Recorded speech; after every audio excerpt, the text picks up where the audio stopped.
I just want to thank everyone for coming out here and for your enthusiasm and your passion. The people in this building, the Chancellor's office, advocate every day on behalf of students. But when you people come from 6 hours away and you show up in the lawmaker's offices there, they see your face. It's a very powerful message. So thank you very much.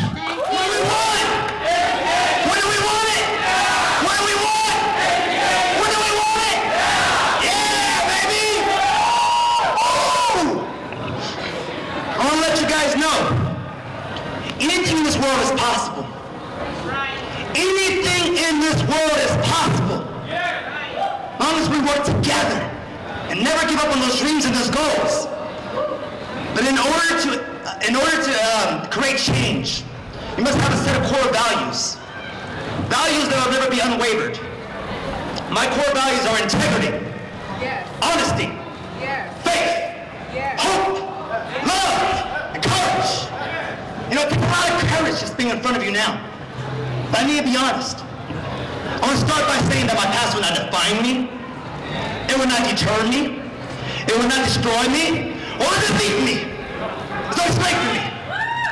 That being said, I was born and raised in South Central Los Angeles.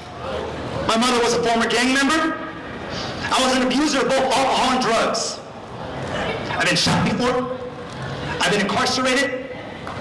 I even tried killing myself.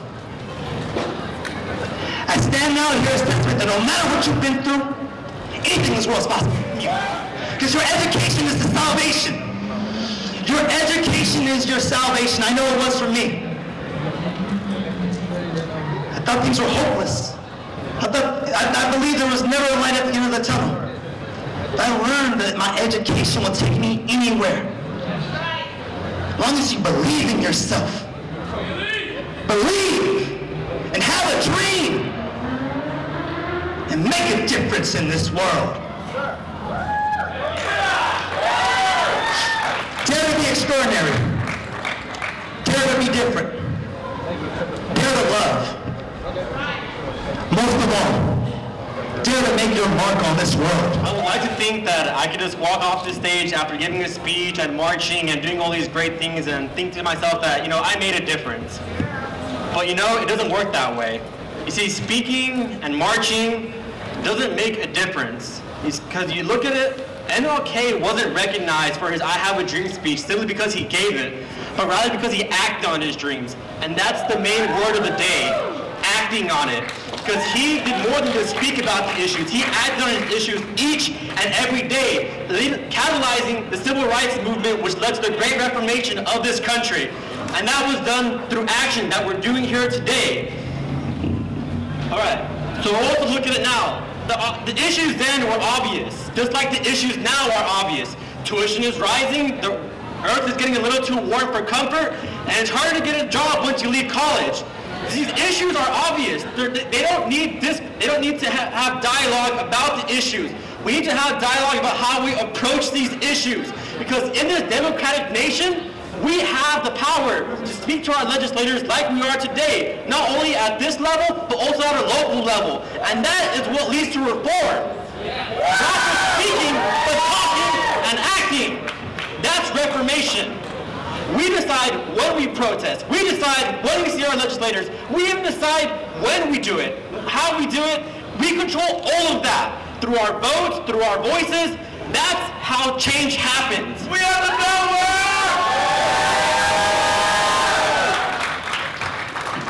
We all have a golden opportunity here today to go talk to our legislators and be the change that we want to see. I'm not going to be able to steer the ship on my own, but together, when we unite, we can steer through these seas and make it look like that one day these issues today are simply ones that we look at a history book years from now and think to ourselves, I was a part of that movement. I helped that dream come true. We're here to advocate for change. We're here to advocate for the future. And we're, first and foremost, we're here to advocate for each other and ourselves in this legislative process.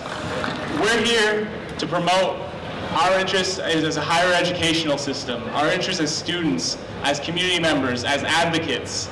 We have a lot of issues that we deal with. We have the cost of living to get to school, textbook prices, equity issues, We have diversity. We have students who are undocumented, who are voiceless because we have a legislator that isn't hearing them.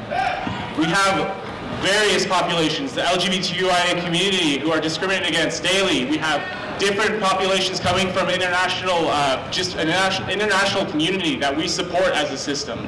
And as the community college system, we have 2.1 million students in 112 community colleges as the biggest educational system in this country. So we have to use that voice. Our job as student advocates is to use that voice, to work with each other, to be here. The first step is awareness and education, being students, taking care of our family and our needs. Second step is these steps, these capital steps, being here at our legislator's office and making the change that we want to see for our future. So I'm really glad we're out here to do this, and please again, be respectful, take time to thank each other, thank your senators, and I look forward to having you in here in the office and really making a difference. So thank you for your time. Students are the future! Students are the future. I was prefaced before I came to speak to not curse and to be respectful. I think that's assumptive to believe that people would just get up here and start cussing. I don't necessarily believe in that shit. So, I do believe in free speech. I believe in the power of the students. And I believe that we need to know what's really going on. And what's really going on here in this state is that there already has been a huge cut to the budget. We've lost 500,000 students since 2008. That's 500,000 students, head count. 500,000 less students in California community colleges since 2008. So we should be happy that they're not cutting anymore? I don't think so. Should we be happy that they've cut thousands of classes and just be content with the fact that thank you, sir and ma'am, for not cutting more? There should be no cuts at all! There should be restoration, is what there needs to be. I think we all need to begin advocating for the restoration of our California Community College system of higher learning. It is paid for by taxpayers. And nobody's talking about Prop 30 for some reason. You guys remember Prop 30? Anybody here know what that is? Yeah. That was a Band-Aid. Nobody's talking about the Band-Aid.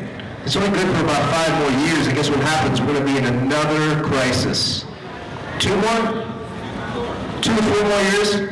Yeah, so it's approaching quickly. We're going to be in a huge crisis again, and we're going to have to fill these steps again, and we cannot be dependent on a politician to solve our problems.